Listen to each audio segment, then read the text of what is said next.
Kangaroos on 3, 1, 2, 3. Kangaroos!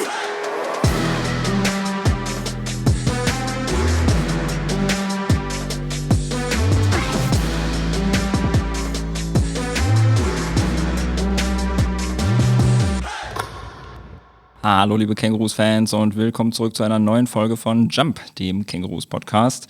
Hier gibt es immer die spannenden Informationen, hinter den Kulissen Informationen rund um den Verein aus der Barmer zweiten Bundesliga Pro B. Und mein Name ist Kevin Kretzler, ich bin Redakteur des Iserlohner Kreisanzeiger, also nicht der Iserlohn Kangaroos, das irgendwann vielleicht mal. Anderes Thema. Falls ihr nichts verpassen wollt rund um den Verein, immer wieder ans Herz gelegt, der Instagram-Account, Facebook-Account von den Iserlohn Kangaroos und auch von IKZ Online, denn da gibt es immer wieder die ganzen spannenden Neuigkeiten, wenn wieder eine neue Folge erscheint, und da habt ihr dann auch entsprechend bei Instagram die Möglichkeit, Fragen zu stellen für den nächsten Gast.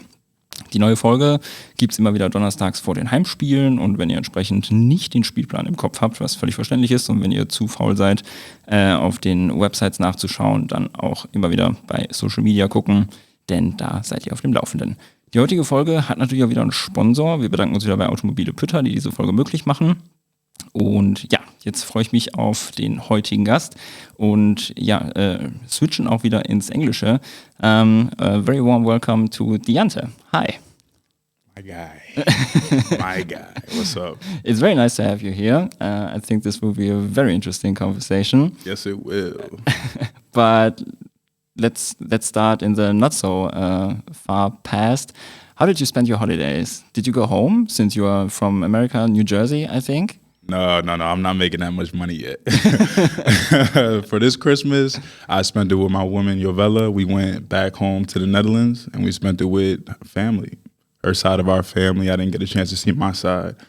And, you know, being American, I don't get to go home. So it's been 5 years since I've spent a Christmas with family. So I was blessed this year. It was awesome. Oh, wow. Yeah. But you have seen your family in general, just not on Christmas, right? Yeah, when I go home for the summer, it's like 2-3 months. Okay. So do they get a chance to visit you, or is it just, during the summertime we finally get to see each other? Well, my mom is a superwoman. So when I played in Amsterdam my second year, she came and saw me in Amsterdam with my godfather, and then she's actually coming here February 8th. Oh, nice. So I'm excited. Nice. So you will put on a show for her. Yes, that's the plan. I'm going to do my best, Mom. I'm going to do my best. 30-piece incoming. Let's hope. Looking back at the past year, what would you say was a moment, basketball-wise, that stood out to you? This year? Yeah. Ooh. That's a really good question. I would say when we beat Paderborn. And I'm going to shout out Coach for this, because after the games when we win, we go into the huddle and he's always like, but that when we beat Paderborn was different. That was like, we can compete with the best of them, because that was a big game for us, a lot of pressure, and we performed. So I think that moment stood out. It really showed character with us. So he's more stoic when he yells at you guys after victories? Something like that. Coach is a very expressive guy when it comes to games, so he let it out. It was cool. Otherwise, he just gets to yell at you during practice. Oh yeah. And we're all used to it. It's a love-hate relationship, but we all need the push. The man is experienced. He knows what he's talking about, so he has every right. Yeah. So. Last weekend, you played on the road. You went against ETB minus Essen. You won that game, and the last 2 games prior to that, you lost those. So how important was it for you individually, but also for the entire team, to get a victory there, not have this losing streak extend to 3 games from a mental standpoint? Okay, I'll start with the team. It was good for us, just with confidence, because I promise no team works hard like us.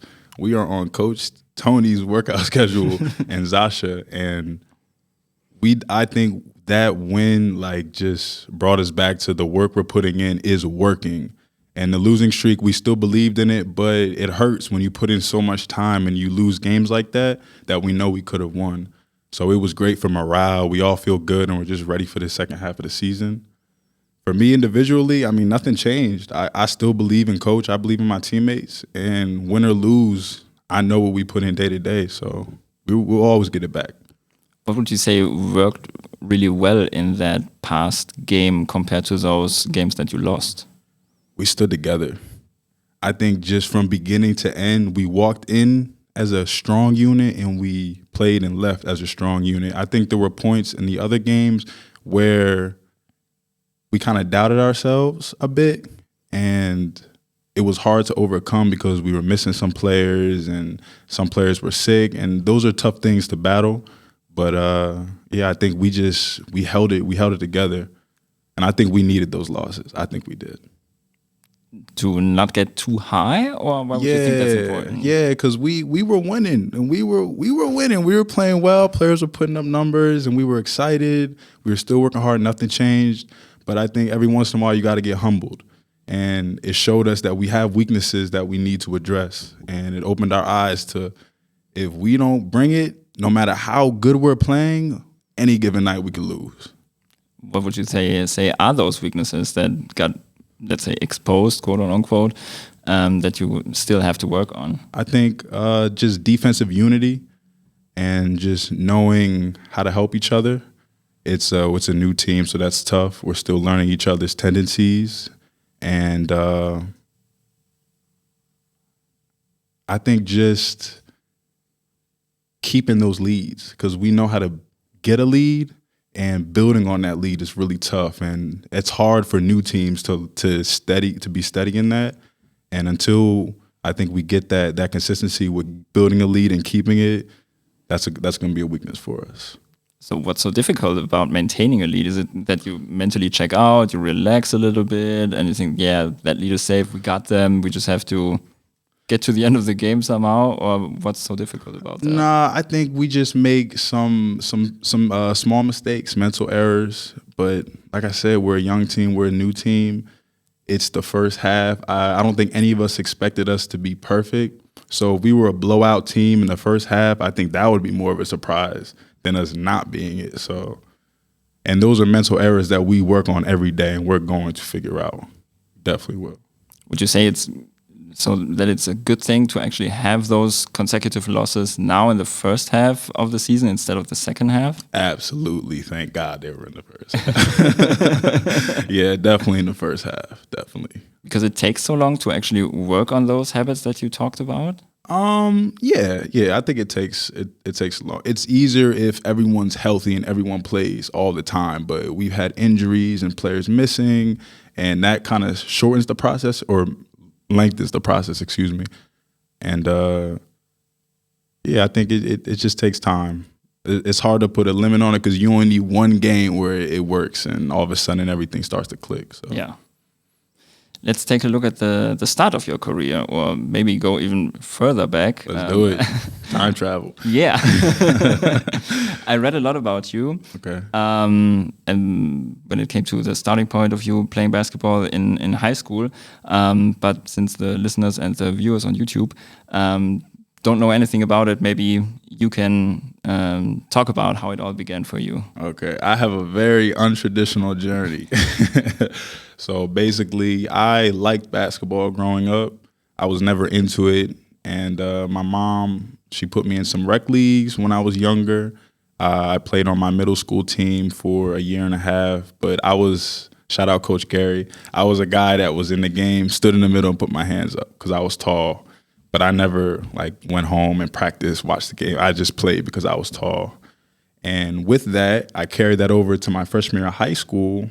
And I figured, okay, I'm tall. Let me just go play in high school too. And I realized, no, you have to work hard. You have to be really skilled. You have to train. And I didn't know any of that. Nobody in my family plays basketball except for my auntie Binta, but it wasn't like the level where she could help me. And I made the team on injury my freshman year. Didn't play the whole season. I was bad. I just wasn't good. I was more of a practice guy, defense, and went home. And I stopped playing after that because I didn't like it. It wasn't for me. I didn't appreciate the game enough to want to commit to it. And that's where I found track and field.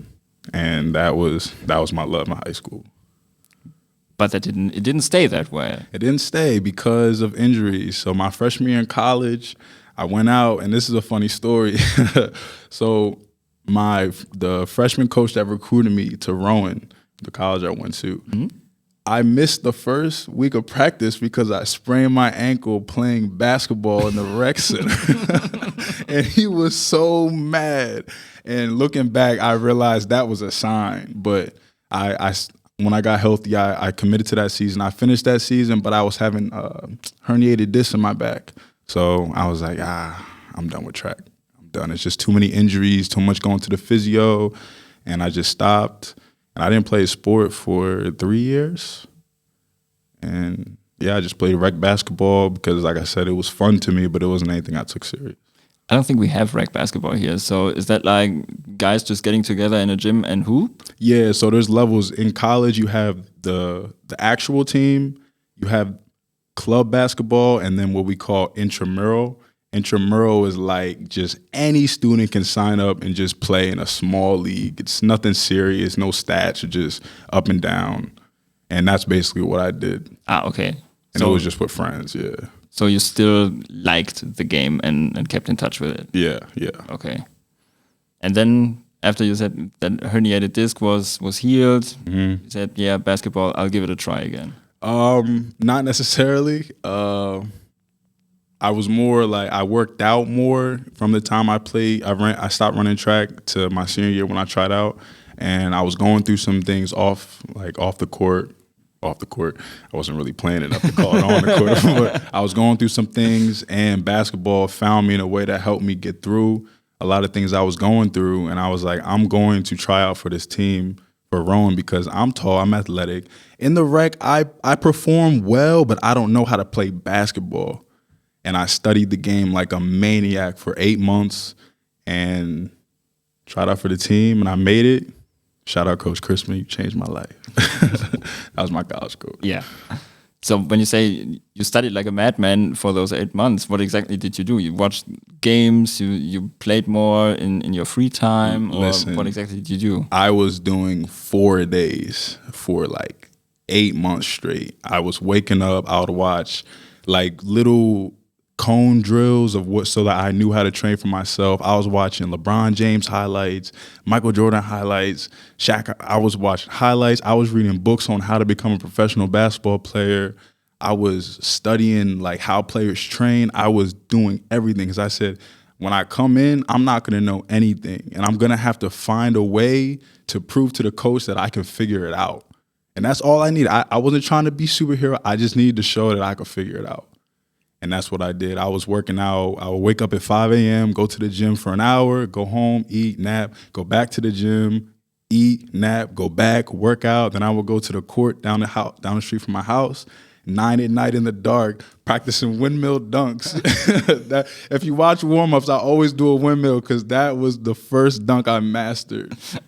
Oh, my gosh. Well, it's always a highlight to have a windmill dunk. Yeah, I got to get one in the game, though. That would be crazy. I got to get one in the game. Off an alley-oop, off the glass, maybe? Listen, Jorge. Showboating like crazy. Jorge. You heard it here first. You heard it here first. Get it done.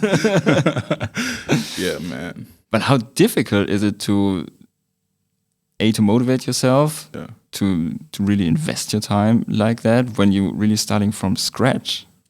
It was difficult because no one really believed in me except for my dad and my mom, but my mom still wanted me to get a job. And I love her for that. It's what every mom would want her son to do. But I decided I'm going to pass on the money route of graduating college and going for the money. And I'm just going to work a part-time job and commit to basketball. Even though I have 1 year of experience or 2 years at that time and no like vouchers. And the reason why it kind of worked for me was because I'm a perfectionist, and that kind of helped me because I would be doing dribble moves. I say, okay, I have to do 100 perfect crossovers. If I mess up at 98, 100 more. And I would literally do that every single day. So I think my perfectionism helps me motivate, and just knowing that this is for me. So how old were you when you started this rigorous I workout? was 21. It was 6 years ago. 6 years ago, I started training like a madman. You couldn't tell. I mean, when I see you out there and you are doing that crossover in a one-on-one situation, it seems like you've been doing this since your teenage years. Listen, man, I appreciate it. Every time someone says something like I appreciate it because it brings me back to those moments where I had no confidence in myself, but I was still doing the moves, still trying it, still working hard. And when you get those moments, it kind of reminds you like it worked. Yeah. It was worth it. You mentioned your coach. It was Joe Crispin, Yes. who also played for the Los Angeles Lakers with Shaq and Kobe for, I Yes. think, six games. Yes. You were a raw player still after those 8 months, I would guess. Yes, I was. Trust me. Yes. But what would you say? What did he see in you to take that chance on you? So he saw athleticism and work ethic. But let me tell you, Coach Crispin, his game plan with me, because I could protect the rim really well. Like I was blocking shots like crazy, and I could dunk. I didn't know how to run any plays. I didn't know how to do a 2-3 zone, none of that. But Coach was like, Rob, Nick, who are our point guards, if Diante's on the floor, run a screen when he rolls, find him and look to the corner. That's it. No plays. Just pick and roll with Diante. Don't complicate it. And he let me grow in that. And he saw that I worked hard. I was in the gym probably too much. Like I was going at 11 at night, talking to the janitors to turn the lights on for the last 30 minutes while he's cleaning. I was doing all that. And thank God it worked out because it was a lot of work. But I think the moment where he saw my actual like talent and potential was in a game where I caught a body. I dunked on a play off an inbound, and ever since then he started me for the rest of the season, and I just took off. Yeah, I think that was against Franklin Marshall. Yes, yeah. Oh man, what a game! I was so nervous. Why? Because I mean, the guy who was starting at the time, I forget who was starting, but for some reason he didn't start. So I ended up playing because of that reason. I forget what it was. And Coach told me for the game, he was like, "You're gonna play tonight. Be ready." I'm like, "Yeah, okay." Shaking. And when I caught that body, I was so, like, my teammates embraced me. And after that, it felt natural. Like, oh, I'm finally here. I can breathe now. I couldn't find any footage of it, but was it anything special? Did you put that windmill dunk on him, or something between the legs? Or it was a great dunk. Like I came from a baseline, the defender turned. He was a center. He put his hands up. Bah! I look like I've been doing it my whole life, but no, I've only been doing it for like 8 months. Take it till you make it, man. Yeah. So it was awesome, man. Life-changing. What exactly did change, except for the fact that after that you were able to start every game? What changed was my confidence, but also, you know what? I would just say my confidence. Like, my confidence. I believed in myself more, so I was able to go out there and be like, okay, I can do this again. I can run a few more plays because if I can do this and I can do that, okay, this is working. And I just started figuring it out from there. It wasn't just go out there and, it was go out there with purpose now. And probably during that season, you were able to make some progress as well when it comes to understanding plays, where you have to be, how to protect the rim, how to actually roll to the basket and stuff like that. Yeah, I was lucky that, so the cool part about coming in at that level was the learning curve. There was no room for me to be a slow learner. So it was perfect. I'm a great learner. I'm a great grower. So it worked out. And where Coach would show me a play in the second half of the season where I was starting, it's like, okay, I only have a day to figure this out. Even though I don't have the body language, the body like movements, the repetitions, because basketball's all repetition.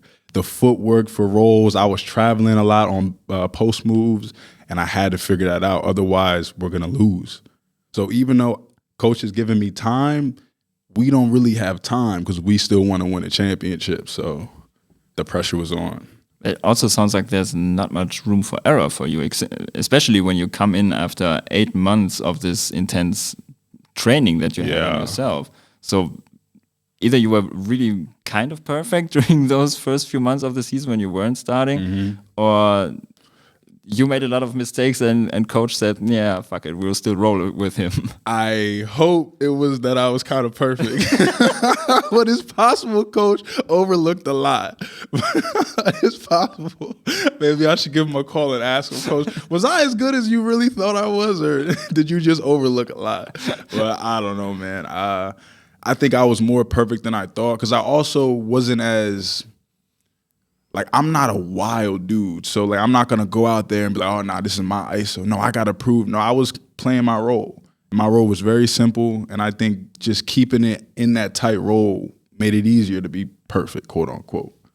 Did your role change when you started, and that learning curve was actually there? Yeah. My role went from just pick and roll and blocking shots to where coach was confident in our point guards giving me a post touch. Wasn't a lot. I would get like 1 or 2 a game if I'm lucky, and I would just put it up. Little quick hook shots. Coach didn't mind me shooting at mid-range if I was wide open, because he didn't know I could shoot.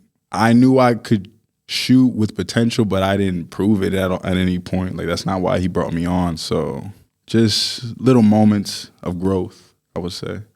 So what was it, as the season went on, what aspects of your game did you continue to work on? Because there's only so much time for you to individually get better. So what would you say you focused on during that time? I focused on being able to handle the ball, not dribble, handle, like being able to get to spots, retreat dribbles. I worked on my mid-range like a maniac. I love the mid-range. And I just worked on my rebounding and my strength. I kept it very simple. I knew everything else would, like, if I got an ISO, figure it out. Like, I didn't want to focus too much on that, because I wanted to really prosper in my role and build an identity before I start, you know.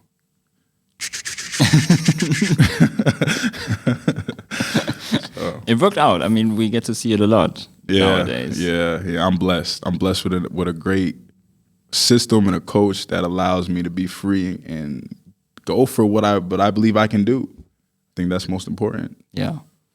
During your rookie season, I think you were actually able to win the championship, the NJAC title. Yes, we won the NJAC. Oh man, that was crazy.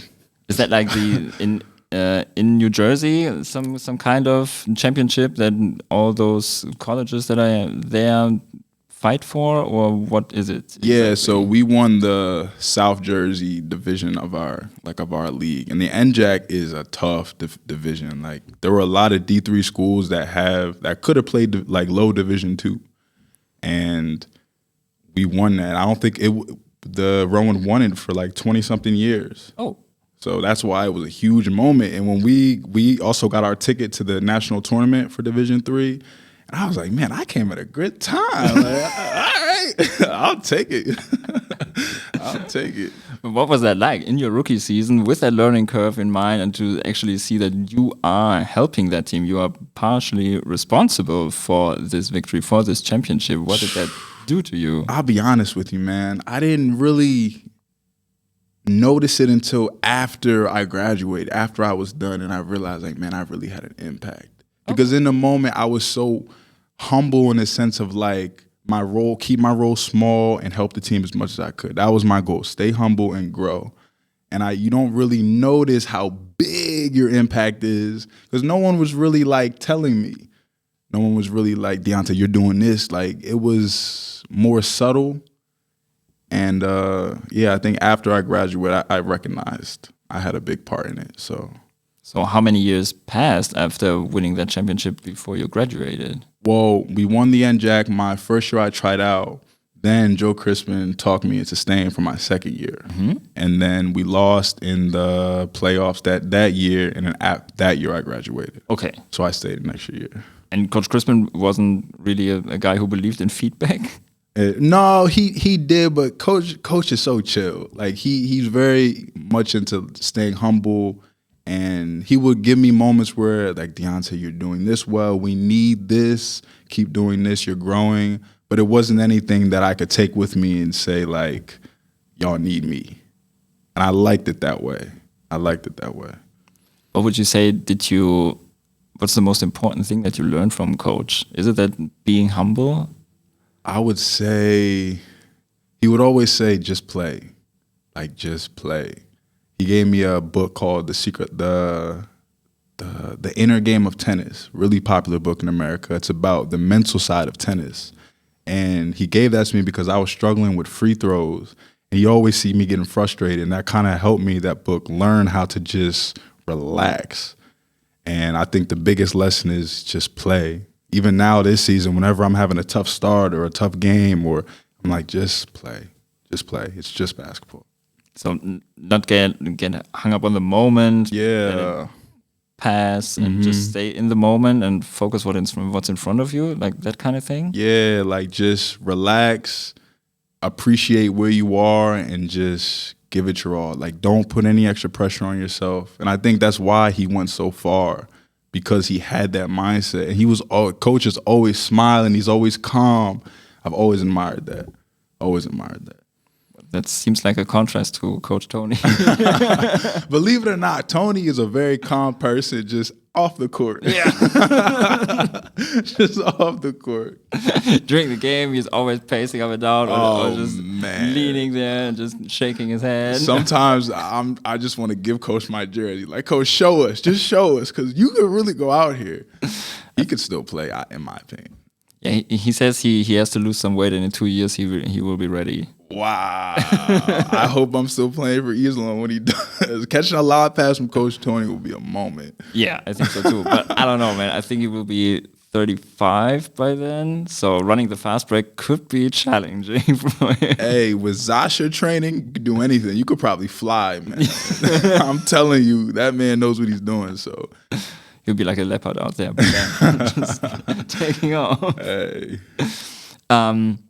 So now you're 27 years old and you left college. You decided not to pursue a different job. You wanted to start a professional basketball career. Yes. And it took you overseas. Yes. So take us through that. Where did you actually go during all those years? So COVID happened after college. So I was literally just training. And the tough part about COVID in America was, in my area, the police officers took all the rims down because they didn't want people grouping up and playing sports. But I knew a good spot where I could get shots up until they took it down. But shortly after a few months of COVID, they started putting the nets back up, and I just stayed in shape. Shout out Ben Maffett. And I was able to go to a place called the U Movement. It was where that was my first real training, professional training. Before that, I did everything really by myself. And I had a real trainer for a summer, and he allowed me to work out in the gym during COVID. And Ben really helped me get the fundamentals of being a basketball player. So that helped me get ready for when I got the call for Portugal, because I was getting turned down by so many teams just off of he doesn't have experience. What film does he have? He doesn't have experience. So it hurt. And I was sending out, I think I sent 100 and something emails to teams vouching for myself. I'm Diante Bah. I know I don't have a lot of film. And my agent is funny because he called me, was like, you can't do that, man. You can't be desperate. You gotta let us do our job. Man, it was a great conversation because he understood why I was doing it, but I learned how to just take a chill pill, trust your agents, and they got him in the gig in Portugal. What was that like, to be away from home and to actually be a professional basketball player all of a sudden? It was so scary. I was ready, but I was scared. Because when you get off the plane, all that goes to your head, especially as a rookie, is, where am I? What's the team going to look like? Are they going to like me? Is the coach going to like me? Am I going to get hurt the second day I'm here? You don't know anything. And I went there, and BSCI was awesome. Absolutely awesome. I was in Santander. I was right by the ocean. My American teammate, Ronnie Russo, shout out Ronnie, one of the best players I've ever played with, point guard. He helped me get comfortable. It was both our rookie seasons, and we kind of went through that season together. My teammates were awesome. They all included us, and it was awesome, man. It was awesome. But your journey didn't end there. You decided to take your talents elsewhere. Yes, I kept going. That's all I know how to do is keep pushing forward. Then I went to Amsterdam. I played for Apollo, which was a very different season. I was getting paid a bit more money, and there was a bit more pressure because I was in third division in Portugal, and we ended up moving up winning, but it was still third division pressure. Mm-hmm. And then I all of a sudden go to the B Next, where now this team is investing money, everybody's getting paid pretty good, and more media attention, stuff like that. And the competition was a lot tougher. But it was good for me. It was good for my development. And I performed really well in that league, especially for my standard. But I definitely had my lows there. That really opened my eyes to how much I really got to put in to be a real professional player. Speaking of facts on the court or actually off the court? I would say both because, like I said, I'm a perfectionist, and off the court I had to learn how to rest. And that was a big thing for me. I was so used to having to give everything all the time just to get a spot that I didn't know how to slow it down. And Amsterdam and Bosnia helped me learn how to slow it down. And then on the court, I had to learn real basketball, like real plays. I had to memorize plays as a 4, as a 5. I had to learn I was really opened up to what it takes to earn money at this level. It sounds really difficult, not just to remember the plays. I think that's something that you got used to during your college years as well. Mm-hmm. But to play a different position all of a sudden and be a 4-man. Yes, I was nervous. I didn't think I could do it because I'm like, if I could barely remember the plays as a 5, you're going to make me remember the plays as a 4? And then I might, because there were moments where in the system we had, some plays I was the 4, some plays I was the 5, but it would switch on the court. There was no switching off the court. Okay. And that was also a big learning curve for me. But I had great teammates, and we all helped each other out, and thank God, because that was tough. It sounds like as a 4-man, you would probably be a more of a floor spacer, and you would have to shoot more instead of get touches in the paint. Yeah, I definitely shot the ball more. I didn't have good shooting percentages in Amsterdam. That was the first year I really had an opportunity to shoot the ball. I didn't get that in Portugal a lot. And yeah, I was shooting like 19% from 3, got god awful. And then 58% from free throw. And then I went to Bosnia and I improved on that. So, did your role change again in Bosnia, or were you still supposed to score the ball more? Well, I came into Amsterdam as a 5'4". Mm-hmm. I went to Bosnia as a 4. So just a 4. And the expectations were different because now they expected me to drive to the basket, to consistently knock down corner threes, and be able to attack the rim and and kick the ball out. I wasn't really used to doing that in a game. Like practice, there's moments, but so my first coach, Rade, I would shoot 200 threes every day and corner threes, top of the key threes. And I had a good percentage. I think I shot like 39% in Bosnia, so I was shooting really well. But it sounds like a huge contrast to your playing style that you were used to before. Actually attacking the basket from the corner or maybe top of the key, wherever you might have gotten a pump fake off or something like that, beating your man off the dribble. Mm-hmm. Well, when before you were mostly known as this defensive guy who in college protected the rim like crazy, and now that's not really your job anymore, and you're supposed to score. Exactly. So it's different because I've always known I could do all these things, but I have no proof. Like I have all my proof is in my developmental years, and you can't really judge a book before it's finished being written. So my proof was when I got there and I could do it, or my agents vouching that I'm working on this during the summer and that he will come there and do it. That was really my proof. Yeah. So that was tough, and it's a lot of pressure too. Because sometimes you believe in yourself, but you don't really know if you could do it until you do it. So, and after Bosnia, I think last summer you went to Mexico? Yes, I went to Matamoros, Mexico, right on the border. That was an experience. That was an experience. It was hot. It was hot, man. It was hot. Oh my God. But as a Jersey guy, that's different. yeah, it was hot. The food was good. I mean, it was different because I never went from a season to a summer season.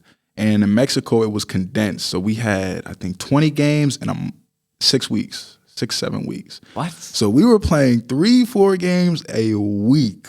Wow. Listen, I have never experienced that. And like we would drive 10 hours to play one game, then we'd have a back-to-back, go home, drive another 8 hours, another game, back-to-back. But it was cool for me because that system allowed me to really get good with offense. They would say, just go out there and play, just win us games. So that gave me the freedom to get more comfortable with all the things that I know I can do in an environment that I have freedom. Yeah. So, but it sounds like, especially in Mexico, you really had to take your time to rest. yeah. It was, we didn't practice a whole lot because, you know, the traveling and the games, but it definitely was, that was different. That was different. That was different. What would you say? How did all those experiences help you grow as a person, but also as a hooper? Okay. I like this question. As a hooper, it taught me resilience and persistence, that regardless of where you are, if you have persistence and you have belief and support, you will accomplish your goals. You will. It may not be to the level that you believe, but you will accomplish your goals enough to satisfy you and bring peace. That's what I learned. And as a person, I built character. Like something really small is when I played in a polo, because in the Netherlands culture, they bike everywhere. That's like, biking is a big thing. I had to bike 6 miles to practice, 6 miles back home every day. Sometimes 2-3 times a day. And that little things like that, biking in the rain and still having to perform with heavy legs, tired legs, it all builds character in ways that you didn't know you could build character. And it just teaches you how to just appreciate when you do have better things. So persistence, appreciation, man. Sounds like you got calves of steel in the Netherlands. Listen, I've always had calves of steel. But they became refined in the Netherlands. That's funny. I read in an interview that you said in Portugal you became a professional, but in Amsterdam you became a professional basketball player. Yes. Can you elaborate on that? Yes, I love this. So in Portugal, I became a professional because I had no idea what a professional basketball player life was. I read it in books, but I didn't experience it. And in Portugal, I learned how to take care of my body, the schedule, the expectations, how to work as a team, more in a sense of like, even though you're teammates, now it's a job. It's not just college, it's not just games, it's a job. My teammates, some of them had kids, so you got to learn how to balance out all that. My experience making money and having to save and all those things, just becoming a professional worker. And then in Amsterdam, I became a professional player, like I said, learning sets and experiencing the next level and learning how to adapt and talk to management, things like that. Yeah. So, what would you say, looking back to your high school days where you said, basketball, it's nice, but maybe it's not for me, to now, how did that relationship to the game change for you? I think at one point in my life, basketball was just something that people do for fun. And then another point in my life, basketball is something that means something to me personally in terms of what I want to do with myself. I want to travel. I want to meet new people, eat new food. I want to push my body to its limits and really succeed in something that I believe I can do regardless of what other people say.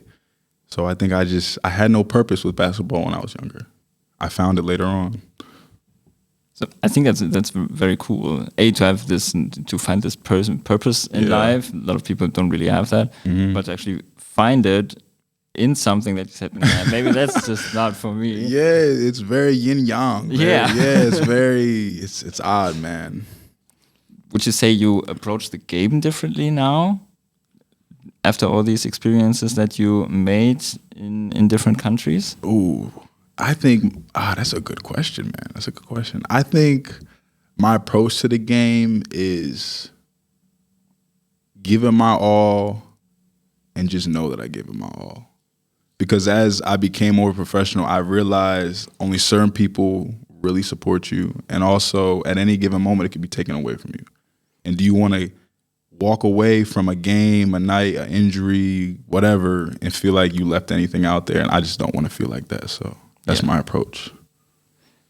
We talked about different roles that you had in the past and that you have now. You started as this defensive center, and then you were supposed to do more on offense. And then in Mexico, you practically had free reign and just let it fly from everywhere. And you scored a ton of points there. I saw some of your stats on Instagram where you had a lot of 30 pieces. Yeah. So how did you handle that responsibility to actually not just be responsible for your own basket to protect it, but now to actually put the ball in the basket a lot more frequently? Honestly, this is where I have to shout out my support. Like my American teammate, Jerry and Henry, he was a very seasoned player, like very popular, and he helped me, like taught me a lot of things, taught me how to dosify myself and not burn myself out, going hard in the first quarter. And then because for example, the very first game I had in Mexico, I had, I think, 30, 38, 39, I forget what I had, some crazy game. And in the next game, I had like 6. Why? Because I burnt myself out and I didn't know how to balance it because I never had that role. He helped me with that. When I was in Portugal, Ronnie Russo, he helped me learn how to use my body in different ways to get better baskets. And just every year, I just stumbled upon teammates that just helped me out in new ways. So the role gets easier with my work ethic, but it also gets easier with the help. Yeah. How difficult is it to be this two-way player all of a sudden? Because before you could just invest all your energy on protecting the rim and just rolling to the basket a couple of times during the pick and roll situation, and now you just have to do it on both ends. I think that's probably difficult to pace yourself and to conserve this energy to be able to do it on both ends for an entire game. Yeah, it's tough, but especially because I love to hustle 110% every single second. So you have to learn how to tone it down to 100%, 90%. Never below 90 though, never, but know how to turn it down and turn it up. And then it also just comes with experience, knowing spots. I think that's the biggest thing that's helping me manage the two-way role is knowing where I need to be and not being out of place. Like if I need to be in a certain spot, let me get there hard and make a move right away rather than trot there. Then the defender's on me. Now I got to really play one-on-one. So just learning little things like that. Yeah. So another seasoned player who's very interested in you and apparently wants to beat you in a one-on-one situation is T.O. T.O. And he has a question for you that you would like to ask, and I think I have a couple of follow-up questions on that, but let's listen to him first. Hey, Diante, just one question. When are you be ready for our one-on-one?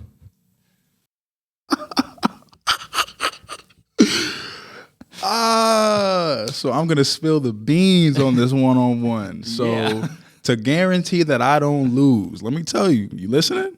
How are you going to lose? Listen, to guarantee I don't, T.O.'s a menace. T.O. promised, and I'm saying this, T.O., you're listening, he promised to play with only his left hand. Wait.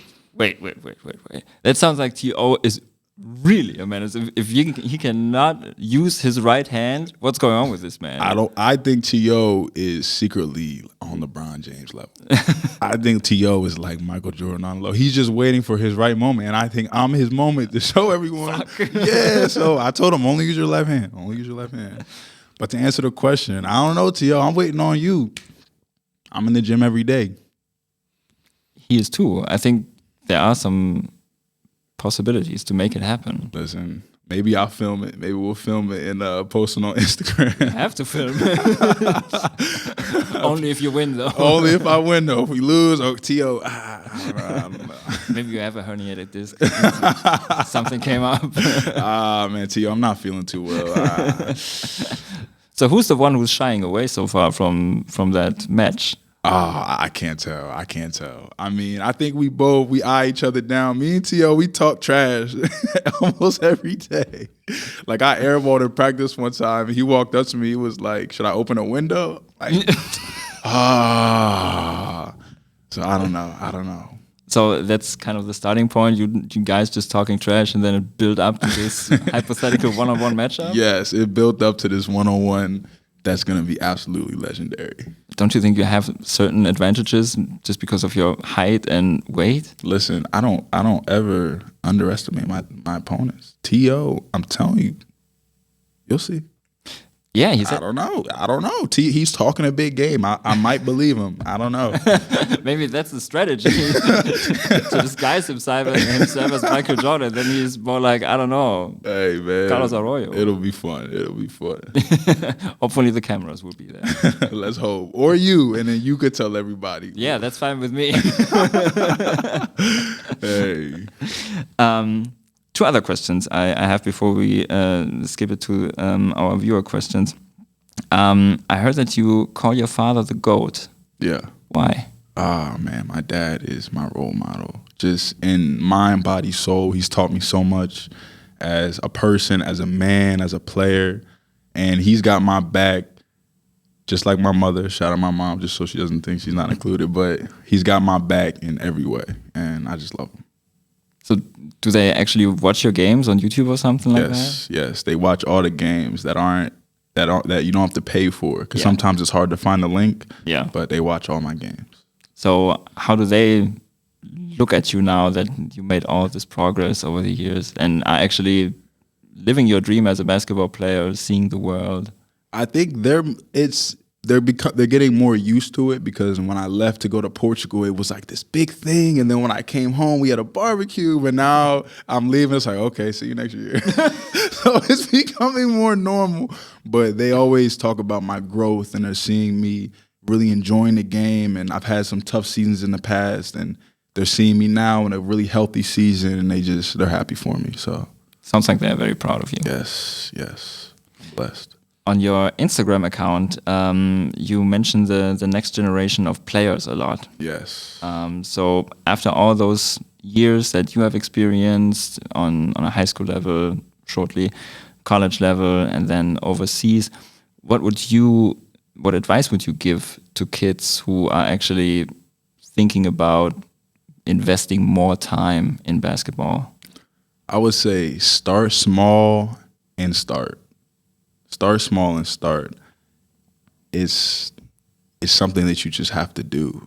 You just have to do it. You can't wait for someone to tell you that you can do it. You just have to believe in yourself. And if you're having trouble with that, put yourself around people that'll feed into that. Because I don't think self-belief is something we innately have at full capacity. I think so you have to groom it. You have to grow it. Yeah. I would say that. Start small and start. Sounds good. Some questions from our viewers and listeners. What do you do when you don't play basketball? Oh, I love movies. I love anime. I hang out with Jovella, and I love naps. Do you have a favorite anime? Yes. Oh, my favorite anime is Hunter x Hunter. Ooh, that's my favorite. But my next would be Jujutsu Kaisen. I think those are popular here in Germany as well. Yeah, Kev, he's into anime. So, really? Yeah, Kev's into anime. He didn't mention that. Man. Didn't ask the question, man. Yeah, that's my fault. We'll start an anime podcast. Yeah. Hey, call me. Kev will be interested as well, I think. Cool bean. Cool. Do you practice getting passes with Jorge? Because I think there's a lot of timing involved probably when you run those pick and rolls. Oh, yes. In the beginning, me and Jorge did. But we play on the same team a lot in practice. So the reps come in practice. But I think me and Jorge just have great chemistry, man. From day one, we just clicked. And that chemistry off the court just makes its way right onto the court. We talk a lot. Like, we communicate all the time. So the timing is just there. Shout out Jorge, man. That's my guy. I think it helps that you guys, the two of you, are so outspoken and open-minded, funny guys, fun to be around. I think that's probably helpful when it comes to building that chemistry. Yeah, definitely. We're just people's people. And it just fits in. I think the whole team is just a great group of guys. And me and Jorge came in as foreigners, and we just fit right in. So I think you can see that when you guys play out there. It's not just practice where not everybody has insight, but seeing you guys on the court, I think this is something there between you two. Man, really? Like, y'all can really see that? Cool, B. That's cool. The way you look at each other, you exchange these smiles, and I don't know. It's the big things and even the little things. I think when you actually watch the game, watch you guys, then I think it's obvious. There was a moment that I knew Jorge had my back. It was, I forget who we played, but the refs were terrible, and I fouled out. I don't know if you remember the game. Me and Jorge ended up fouling out. I think it was a home game, right? Yeah, it was a home game, and I set a screen, and I got a charge, and I'm in a block and foul, and I fouled out, and Jorge turned around and was like, "That's not a foul." I was mad, but I'm like, yeah, he got my back. I'm not quite sure if he actually got tossed from that game because of too technical. I think Jorge got tossed from that game. So good intentions that came out enough to get him tossed. That went sideways quickly. Well, yeah, it was here and then here. Another listener checked out your Instagram and YouTube account and is interested whether you are interested in spirituality or philosophy. Yes, both. I love spiritualism.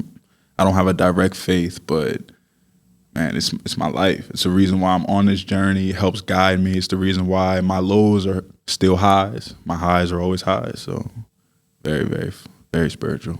So something that you take a lot out of, not just for your private life, but also that professional career. Yes, it comes first in everything. Do you prefer German or Dutch beer? German or Dutch beer? Ooh. Did you taste German beer? Did I taste German? I did taste German beer. I did taste Dutch beer, but I have to say the best beer I've had is Portuguese beer. Okay, I think we will come to an end here. Oh, did I mess up? Oh, did I just mess up? To answer the question, I don't know. I got to go Portuguese. I'm sorry. That's too hard of a question. Yeah, okay. Maybe we'll let you off the hook. I'm not a big drinker, though, so I'm probably the wrong person to ask. Yeah, but I don't know. Germans are very proud when it comes to beer. So I just messed up. Yeah, totally. I just messed up. Maybe some fans will hand you a beer during the next game. Or no one's going to cheer me on. I'm going to get booed. Diante Bah, boo. Go to Portugal. Go to Portugal is crazy. How are you so consistent in everything? Because you are one of the most effective players in the entire league. I have the same routine from my warm-up. Like, my teammates make fun of me. They say that my warm-up, because I do the high knees, I look like a track runner. And then my stretch routine, I just keep everything the same. I take things away depending on the matchup, the team I'm about to play, depending how my body's feeling, but I just stick to the plan. And man, I think that's, if anything's my talent, it's not basketball, it's the ability to stay disciplined and be consistent. I would say that's my talent. So that track athlete is still somewhere in there. Oh, he's there. Every time I step on the court, I'm ready to run. He's there. Don't worry. Yeah, Joe said when he wants to build a dream team, he wants you at the 5 just so you can run that floor. I appreciate you, Joe. That's awesome. Yeah, he said, I don't see Shaq guarding him and running down the floor in a fast break situation. Listen, so if he gets it in the half court, I'm done. Yeah. But full court, nah, he's not keeping up with me. Nah, definitely not. I'm out. What do you enjoy most after practice? What do I enjoy most after practice? Ooh, cooking and eating. I love cooking. So cooking a good meal, eating, putting on a show. Right now I'm watching Lost. Mm-hmm. So I enjoy that, relaxing. Is there a certain cuisine that you are most fond of? Pastas, lots of pastas, any pasta. I like pesto, that's a big thing. And yeah. Do you make your own pasta? My own, like, pasta or the dish pasta? No, pasta. No. Okay. With the Yeah, with the equipment and everything. No. If I play in Italy one day, maybe I get to learn. That'd be great. Yeah, you never know, but I think that whole discipline thing will be tested there when you have all those amazing dishes around you. I think I would eat 24/7. man, tell me about it. I love Italian food. I love, even German food is good. Like the currywurst. I don't eat pork, but they had chicken currywurst. I had some good German dishes. So okay, I think you have. Yeah, that beer thing is. Did I recover? Yeah, you recovered. Okay, even a little bit. I'm trying. Close call though. How are you able to jump so high? I would say genetics, but also I work on it. Like I've been doing calf raises. That was the first workout I did way back in high school when I was running track. Just calf raises and calf raises, squats, and just growing every year. I always improve every season. My weights get heavier. I get higher and higher. So that might be something the kids could try at home. Yes, if I could tell and I tell this to all the kids when I do camps, all the places I play, calf raises, start with that. Go to your steps, go halfway on with your toes, and go up and down 30 times in the morning. Don't do more every day.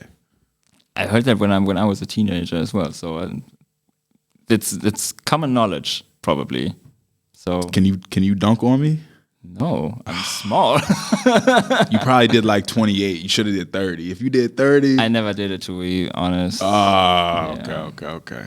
I'm just on the theoretical side of basketball. Okay, I'm not a player myself. It's okay. I got my ass kicked when I played against Joe, so. Oh, you played against Joe? Yeah. We had a shootout. It didn't go well. Listen, everybody knows Joe is a shooter, but Joe can play one-on-one, man. Yeah. I saw him play Kevin in a one-on-one many months ago. That was crazy. Joe he's a beast. Yeah. He showed an up and under move in the post. Joe, where's that coming from? I always tell him, like, Joe, who is I thought it was Kyle Korver, but he's too good at one-on-one to be Kyle Korver. Yeah. So I don't know who Joe's NBA archetype is. Who would you say? Oh, that's difficult. I just don't know. You put me on the spot here. Hey, who's interviewing who? I don't know, maybe some Klay Thompson kind of guy, maybe. Okay, because he's playing both sides. He can come off screens. He can, I don't know, kind of create his own three-pointer, but he could attack the closeout. Yeah, I like that. The post moves, I don't know. Klay never had that, but it's the first name that popped into my head now. We could start with that. I'll tell him today in practice. Do that. Okay, last topic. You have to assemble a kind of dream team. But you're a 76ers guy, if I remember correctly. Yes, 76ers. So you have to assemble a starting five of 76ers players. Oh. But you are also part of that five. Wow. And these four guys that you want to have on your team have to fit your play style. Have to fit my play style. It can be current players and it could be legends, whoever you want. Okay. Wow, that's difficult. Okay. At the point guard, I'm going Allen Iverson. Sure. He's a monster. At the shooting guard, I'm probably going to get a lot of hate for this, but I'm going prime Ben Simmons. Oh. I'm going prime Ben Simmons. That's a great, I like that. It's crazy to say prime Ben Simmons when this dude had his prime at like 20 years old. Listen. I saw him live, man. That dude was a monster, bro. I don't care what anybody says. At the three, Julius Erving. I'm going Julius Erving at the three. I'm going me at the four and Joel Embiid at the five. So there's actually one shooter on the team with Joel Embiid? Will Chamberlain or Joel Embiid? Ooh. I don't know. Could you play the 3? I could figure it out. If I played at 3, Joel Embiid at the 4, and I'm putting Will Chamberlain at the 5. Wow, that would be crazy. I think that would be the most unstoppable lineup. You would just run up and down like crazy. That's it. I will go to the corner and shoot. And you would have a lot of size. Yes. Ben Simmons at the 2. Yes. AI throwing oops. Ben Simmons throwing oops. Joel Embiid can throw, it's cool. You are throwing oops, maybe. I'm throwing oops. Backdoor baseline cuts all day. Boom. Man, that would be a great team to play for. Great team. Championship. Yes. Guaranteed. Guaranteed. Guaranteed. No matter who's coming off the bench. No matter who, we could have, I'm not going to say, we could have Joe Schmo and his brothers come up the bench. It doesn't matter. Put the starting 5 back in. Joel has to stay healthy, though. Yeah, definitely. So are they contenders, in your opinion, to make a small step into the NBA world? The current team. The current, I don't know. I think so. That's gonna be my Sixers fan base. Yes. It's hard to say, man. It depends on Embiid's health. It really depends. If he's healthy, yes, absolutely. If he's not, no. Yeah, I think if he stays healthy from now on, I think they won't even be in the play-in tournament. They will be in the playoffs for sure. Exactly. And then there will be trouble for everybody. We see when he's on the court, we're winning. No one can stop him. He's too big. Yeah. So I think we'll be all right. I hope we are, because I want to go to a game after the season. That would right, summertime. That would be when you're at home. Yes. But Jersey and Philly, that's not far away, right? Nah, it's 30-minute drive. Okay, yeah, that's easy. Easy. Yeah. So fuck Brooklyn, or let's just go to Philly. I don't even know who's on Brooklyn besides Ben Simmons and yeah. I don't know who else is on Brooklyn. I don't really watch the NBA, but I don't know who's on Brooklyn. I just don't. Yeah, I mean, they have a fire sale going on right now, so wow, everything changes. Fire sale. Okay, so that brings our episode to a close for today. That was dope, man. Thank you very much, Diante, for being here. It was a lot of fun. Appreciate you, man. Appreciate you behind the computer, man. I know your job is not easy either. Shout out, Dennis. Shout out, Dennis. All the best for you during the season. I will see you again on the court, whether it be in practice or during the games. Yes, sir. Yeah, then we will go for the title. That's the plan, man. That's the plan. All right. Let's do it. Yeah, let's go it. Ja, ihr da draußen, vielen Dank auf jeden Fall, dass ihr wieder dabei wart, zugehört habt, zugeschaut habt vielleicht auch auf YouTube, auf dem Kanal der Kangaroos. Ich habe es eingangs vergessen zu erwähnen. Ja, abonniert den Podcast ganz gerne, folgt auf den ganzen Social-Media-Kanälen, verpasst nichts und dann sehen wir uns bei der nächsten Folge oder hören uns bei der nächsten Folge wieder, immer donnerstags vor den Heimspielen. Macht's gut, ciao.